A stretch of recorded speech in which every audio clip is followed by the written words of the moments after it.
What is up, my YouTube family? Welcome back to my channel. If this is your first time here, then it's just welcome to my channel and now welcome back. Go ahead and hit the subscribe button because you will not be disappointed unless of course your taste level is lacking. Y'all, I feel like my mustache gotta be a part of B613 because why did I just wax my upper lip and it's already a few hairs congregating right here? Like, I'm so tired. I'm so tired. Y'all, the case we are talking about today is so outrageous. And before we get into it, because of what it's about, I'm gonna go ahead and let y'all know. I did promise y'all at the end of the month I would do a video format of my book reviews. That is still coming, I promise. Currently I'm working my way through The Vacation by John Mars, and it just got so juicy. Like, as soon as I finish filming today, I'm getting back into this. Hopefully I can finish it and get that review video up for you guys. I've read some really good books lately. And while we are on the subject of books and opinions, let's get into this case for today, which is real bizarre. In 2014, 18-year-old Paige Rowland is a student nurse, and I believe it's pronounced Fife, Scotland. Fife? F-I-F-E, who, much like myself, enjoys reading good books in her downtime. Paige enjoys fairy tales, romance novels, so when she stumbles across The World Rose, a tale about a fictional character named Elatundra, who finds out that all that glitters is not gold during her quest to find love, Paige is very intrigued by the theme. She grabs the book, she reads it, but for her, it falls a bit flat. She was not impressed at all. So after reading it, she goes to review it on Goodreads.com, giving it a 1 star, which is the lowest star rating you can give a book. She does not write any verbiage. She just leaves her 1 star and goes about her business. But this 1 star does not go unnoticed by the book's author, Richard Brittain. Richard does not like, nor does he appreciate Paige's criticism because he is an artist. He is sensitive about his shit. Using the details that Paige has listed on her Goodreads profile, Richard finds her on Facebook where there are even more personal details about Paige. Her full name, her hometown, which is about 400 miles away from Richard, and also the supermarket where Paige works. And for Richard, this is not too far of a distance to travel to confront the woman who would dare leave him a negative review. Now let's get into a little bit of Richard's business, okay? Richard Brittain is a 28-year-old from Bedford, UK, who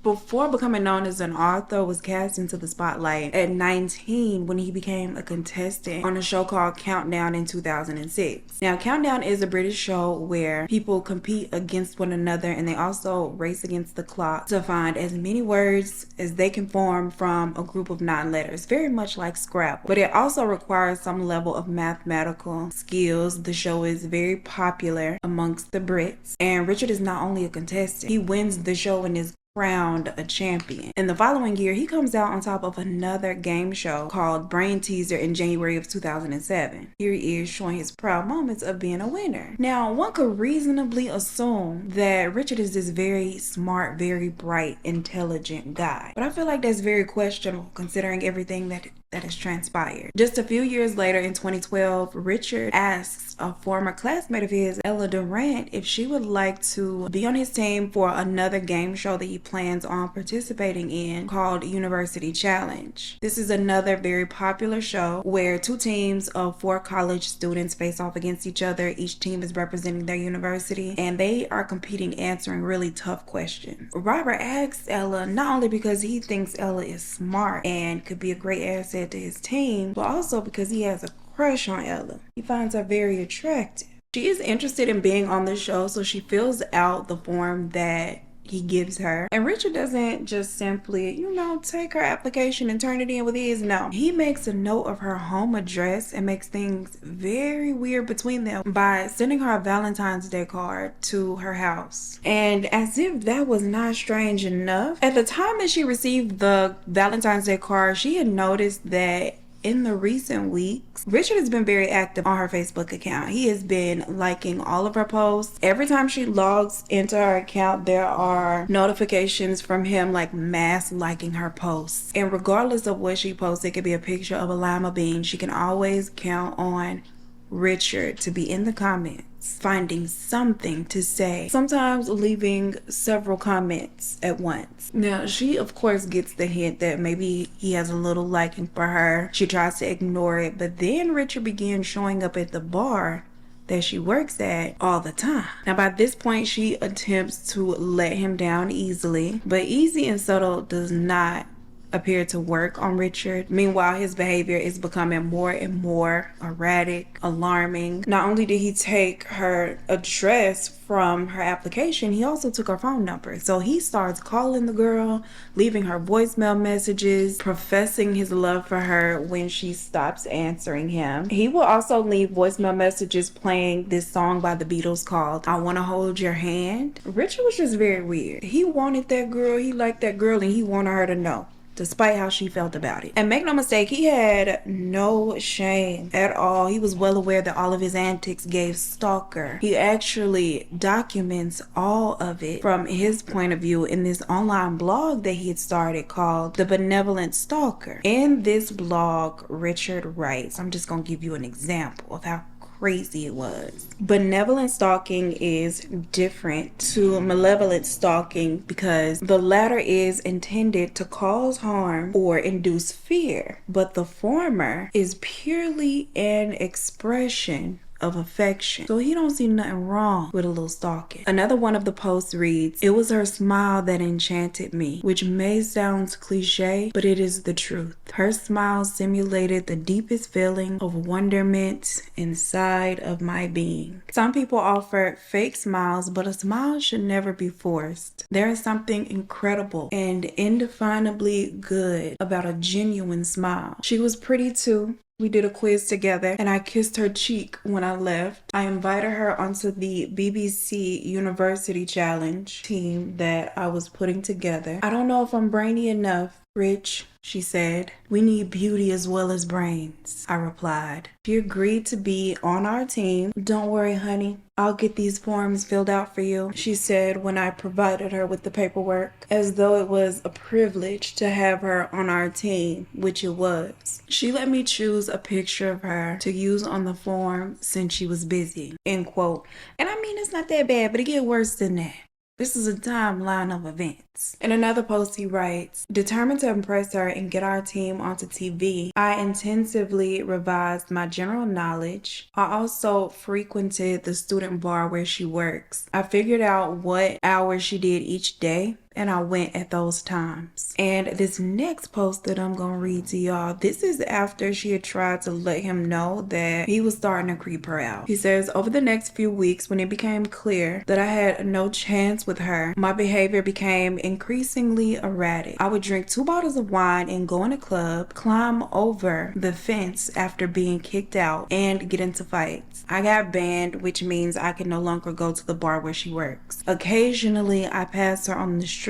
Once, I saw her in the library and she smiled at me. She was prolific on Twitter and it often felt like her tweets were directed at me. I wrote love letters to her. I still have her address from the application that she filled out for University Challenge. I felt a bit guilty using that information, but I wasn't turning up at her door or anything. I sent a few love letters through the post. Rose-themed cards containing poetry and drawings. I even left messages on her phone. Now, Ella gets to the point where she is afraid for her life. She goes to the university to complain about Richard. They speak with him. They tell him he is banned from contacting her, but in his mind they don't have the authority to ban him from contacting her, so he continues to do so. So at that point, she decides to go to the police with her complaints, but still Richard continues on for months harassing her, stalking her, and updating all of the things on his blog. And Ella is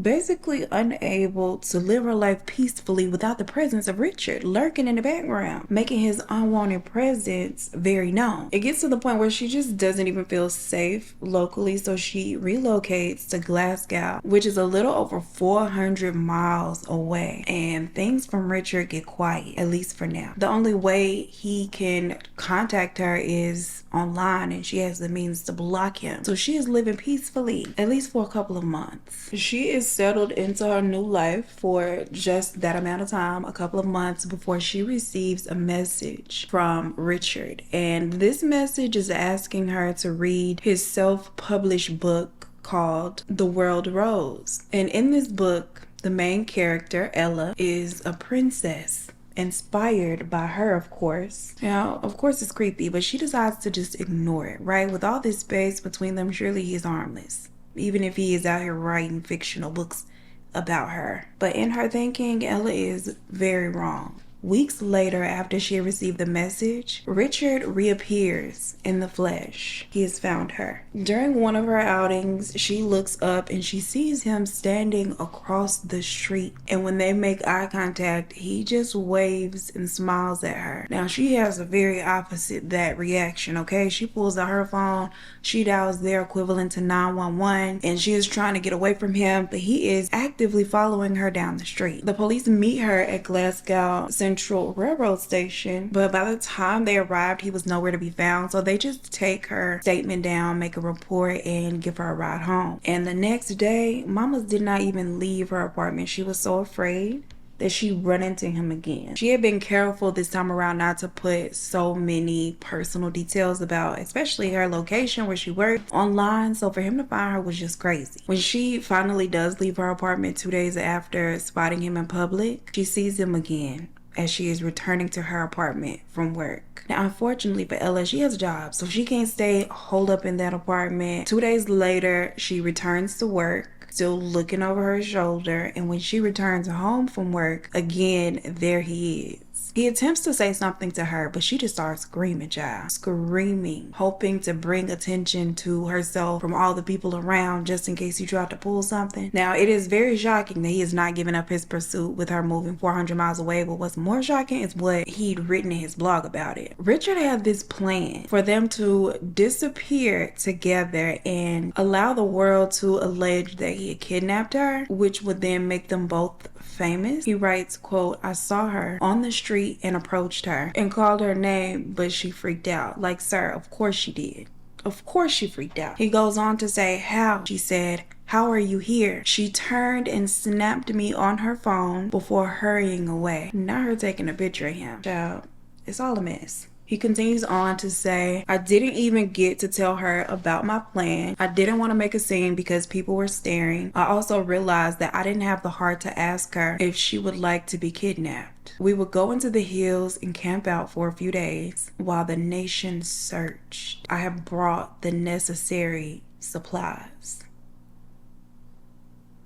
Now, seeming to had accepted defeat after traveling 400 miles to see Ella in the flesh, Richard returns home to London, where he should have never left in the first place. And just a couple of weeks later, while looking through the thoughts and opinions of those who had taken the time to read his book, so affectionately written about the woman he is obsessed with, one in particular really stands out to him. That one star left by Paige Rowland. He had just traveled over 400 miles to see Ella, just hoping for an interaction. Well, he was also hoping that she would allow him to kidnap her too, so I guess a little more than an interaction there. But anyway, so traveling 400 miles to defend his work and his delusions about the woman he loves or thinks he loves is nothing to him. October 3rd of 2014, Richard arrives in the town that Paige lives in and heads over to the supermarket where she works. He walks around the supermarket for a bit, just eyeing the place and also trying to spot Paige. And it is not long before he notices her there on the cereal aisle, restocking the bottom shelf. The sight of her and the thought of that one star completely fills the man with rage. So much so that he grabs a bottle of wine from the shelf,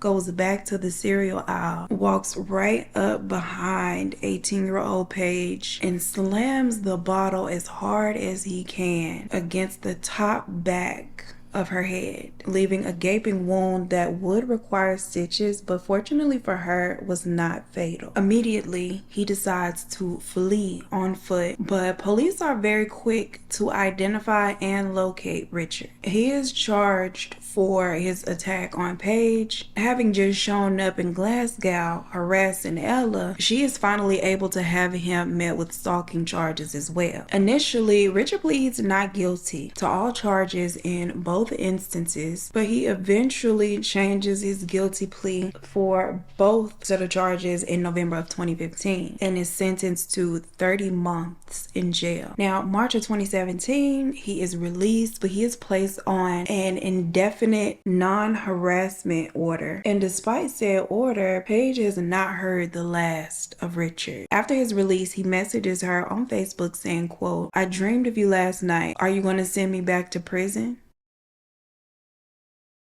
Excuse me? He sends her another message saying, "How is the nursing degree going? I was quite surprised they revealed such information about you in court. I was tempted to get a bus ticket to Dundee to come visit you, but I thought that might look weird. Any chance we could just become friends, actually? We could keep our communications secret like we did in last night's dream."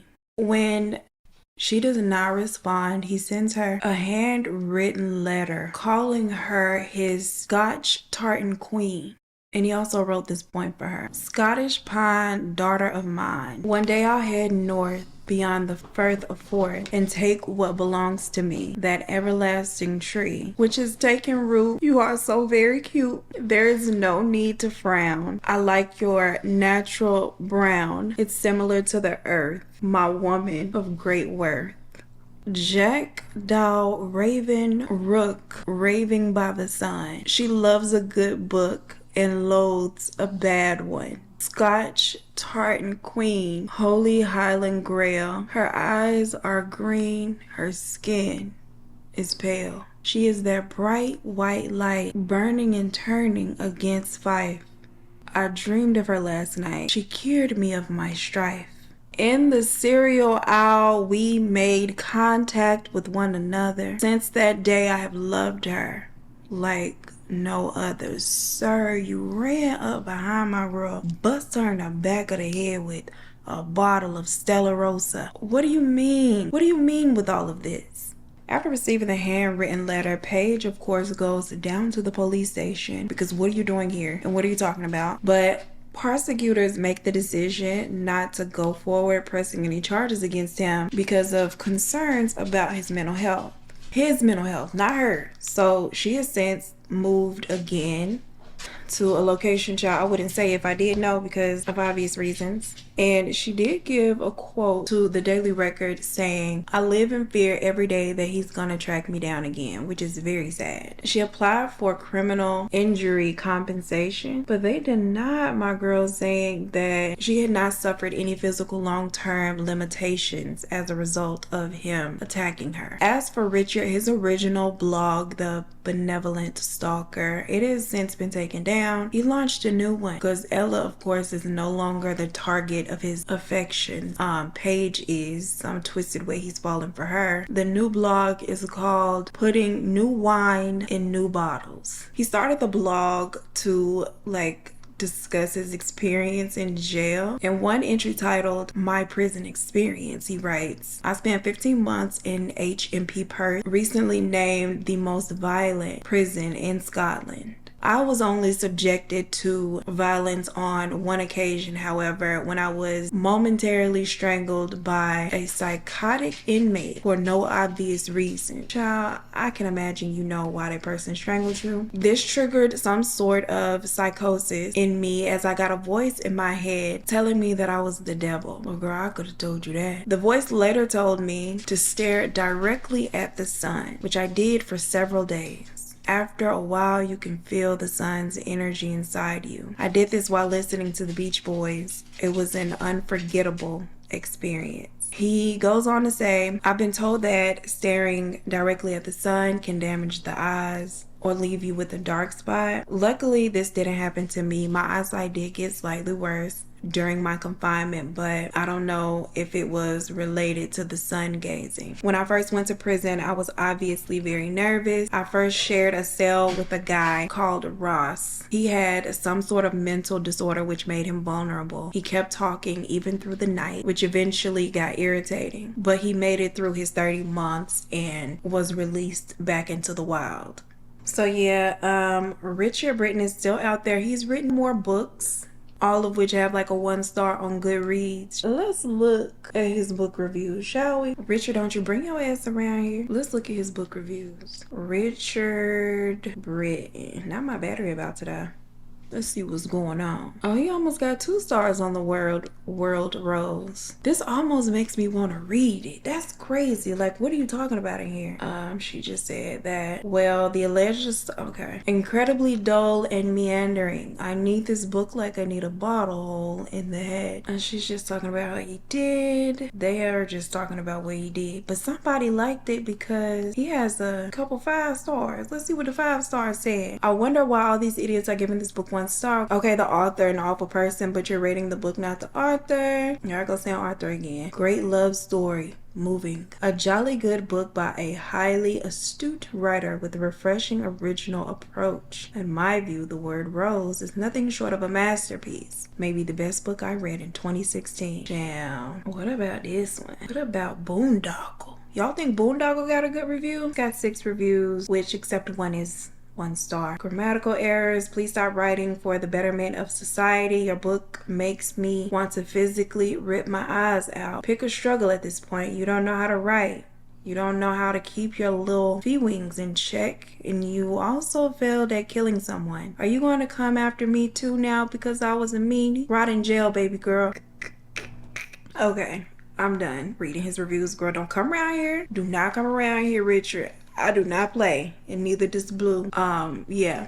Anywho, that is it for this video. I would love to hear your thoughts down below about Richard. This is wild. Be careful, girl, especially if you got your details on your page. I don't want him stalking any of y'all, tracking y'all down. So at your own risk, let me know your thoughts, okay? Please like the video before you leave. Subscribe to the channel if you have not. As always, I appreciate you so much for spending your valuable time with me, and I look forward to seeing you in the next one. Peace. Y'all's niece is down here to my right. I'm about to ignore her because I just don't have the time. But this 1 star does not go unnoticed by the book's author. Arthur is a character, girl. Arthur. Which don't sound that much different. Girl, this word about to tear me up. Benevolent. The benevolent stalker. Rose themes called. Unfortunately for her, she does have to eat. Y'all wasn't gonna tell me I had a little piece of Bel Air on my cheek? Wow. And in my edges. That's crazy. He walks around for us. He speaks a lot, or he started. I can't even grab my words. You gonna wait, Blue? Cause I gotta wait to eat. You gonna wait? Wait.